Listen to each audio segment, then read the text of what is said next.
Perjalanan kedua, kunjungan ke kolam pembersihan hati dan peninjauan perbatasan antara dunia dan alam baka.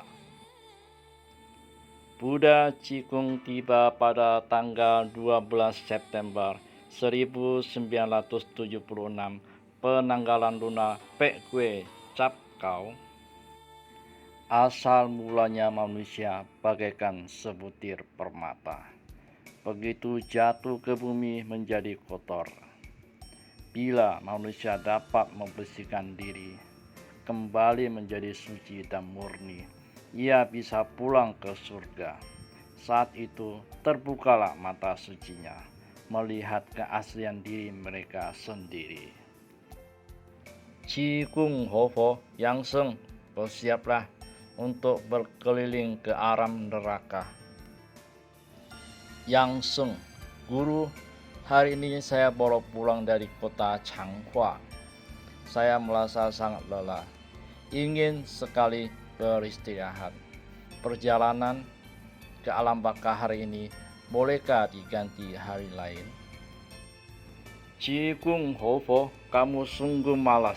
Sebagai orang yang membina diri, merasa sedikit lelah, sudah mengatakan susah. Kamu mana bisa menjadi manusia mulia? Yang Seng, maaf guru, saya akan berusaha bersemangat kembali. Cikung Hofo, Yang Seng, cepat naik ke atas bunga teratai. Matamu jangan dibuka selama perjalanan. Setelah sampai, barulah buka matamu dan turun dari bunga teratai. Yang Seng, baik guru. Guru, mengapa hari ini saya diajak kemari? Di depan ada sebuah kolam besar. Airnya sangat tenang, tidak berombak dan berwarna biru langit. Di dalam air ada timbul 3 huruf, Qing Xin Che, kolam membersihkan hati. Cikung Hofo, kemarin dulu sewaktu kamu mengunjungi alam baka, kamu memakai badan dan mata manusia biasa. Oleh karena itu, keadaan alam baka yang bisa kamu lihat sangatlah terbatas. Hari ini saya mengajakmu datang kemari agar dapat turun ke kolam itu untuk mandi. Setelah membersihkan badanmu dengan air kolam ini, secara alami mata duniamu akan berubah menjadi mata dewa. Nanti kamu akan dapat melihat dengan jelas semua keadaan di alam baka. Yang Seng, kelihatannya air kolam ini sangat dingin. Sekarang sedang musim gugur pula. Saya takut kedinginan. Saya tidak berani turun ke kolam ini. Cikung Hofo, kamu ingin berkunjung ke alam baka, tetapi takut dingin. Kalau begitu, biar saya yang mendorongmu turun ke kolam ini untuk mandi. Yang Seng, tolong, saya tidak bisa berenang. Cikung Hofo, berendamlah agak lama supaya air kolam ini dapat membersihkan pikiran dan hatimu. Jenderal penjaga kolam, selamat bertemu dengan Cikung Hofo. Tadi saya lihat Buddha Cikung mendorong orang yang datang dari alam manusia masuk ke dalam kolam ini. Saya tidak mengerti maksud Buddha Cikung. Cikung Hofo, oh Jenderal, kamu tidak tahu, umat manusia zaman sekarang ini benar-benar telah melupakan diri mereka. Badan penuh kotoran debu duniawi, sehingga hilanglah sudah sifat asal mula mereka yang suci. Hari ini saya mendorong manusia biasa ini ke dalam kolam. Maksudnya adalah untuk membersihkan sebutir permata agar bebas dari kotorannya dan dapat menjadi murni kembali. Jenderal penjaga kolam, baiklah, saya rasa saya harus membawanya naik. Jangan terlalu lama berada di kolam ini juga. Bila terlalu lama berendam di dalamnya, maka tidak tertolong lagi nyawanya. Cikung Hovo, baiklah kalau begitu, tariklah dia keluar, jangan sampai ia tenggelam ke dasar kolam. Jenderal penjaga kolam, saya sudah mengangkatnya ke atas, namun ia sepertinya sudah berhenti bernafas. Buddha Cikung, dapatkah Anda menolongnya? Cikung Hovo, ini hanya urusan kecil.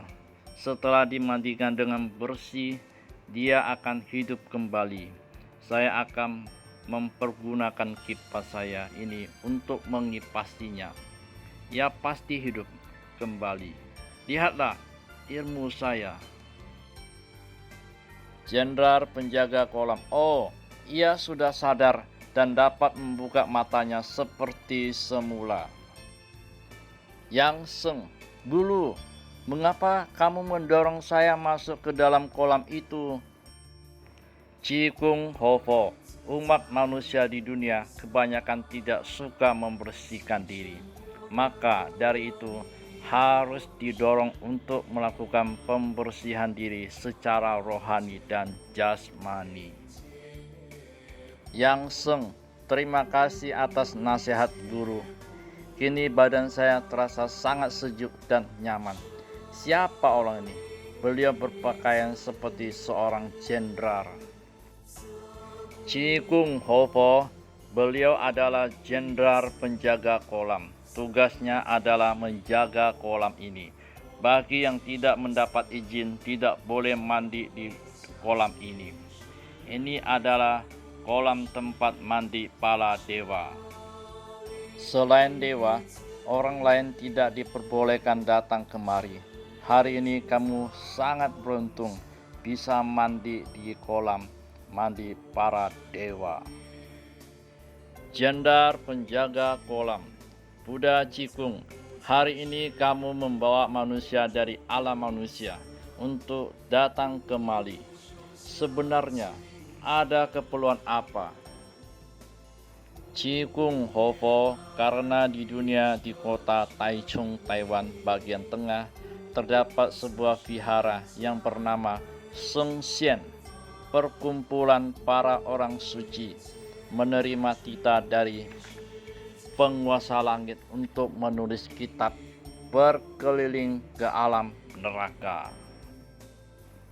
Maka dari itu saya mengajak Yang Seng berkunjung ke alam neraka, tetapi karena manusia biasa yang datang dari alam dunia sulit untuk bisa melihat dengan jelas keadaan di alam baka, maka saya mengajak dia datang kemari untuk membersihkan hati dan matanya. Ini untuk melancarkan tugas kami mengunjungi alam baka dan penjara neraka nantinya. Jenderal penjaga kolam, oh rupanya begitu. Cikung Hovo, karena waktu kami sangat terbatas, kami guru dan murid harus segera berangkat mengunjungi alam baka. Selamat tinggal jenderal. Yang Seng cepat naik ke atas bunga teratai. Yang Seng, baik guru, sekarang kita mau pergi kemana? Cikung Hovo, jangan tanya dulu. Setelah sampai di sana, kamu akan tahu. Sekarang cepat tutup matamu. Kita mau berangkat. Baiklah, kita sudah sampai. Yang Seng, jalan ini mengapa begitu banyak debu? Angin juga bertiup sangat kencang sewaktu saya jalan. Rasanya seperti mau jatuh. Cikung Hovo, ini adalah daerah perbatasan antara alam manusia dan alam baka. Yang Seng, oh di sana kelihatannya banyak orang yang berdatangan dan banyak di antara mereka yang sedang menangis. Cikung Hovo, mereka adalah para lo yang baru meninggalkan jasadnya. Mereka barusan tiba di alam baka. Yang Seng, di depan ada sebuah papan nama dengan tulisan 3 huruf. Yin, Yang, Ye. Tempat apa ini? Cikung Hovo, ini adalah perbatasan antara alam manusia dan alam baka.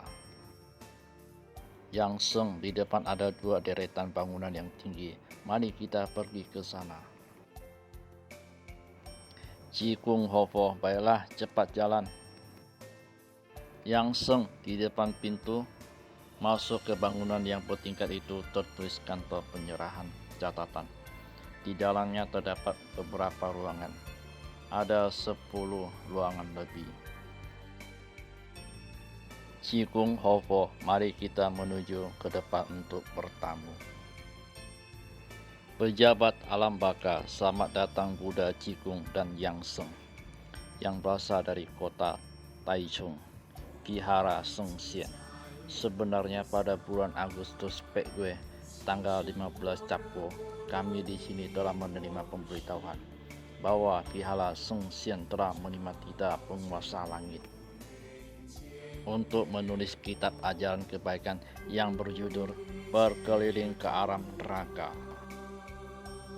dan akan meninjau seluruh pengadilan alam baka termasuk penjara neraka untuk melihat keadaannya, kemudian menuliskan semua keadaannya ke dalam kitab ajaran kebaikan itu. Cikung Hofo, karena waktu kami sudah habis, maka kami akan datang kembali lagi di lain waktu. Pejabat alam baka, baiklah.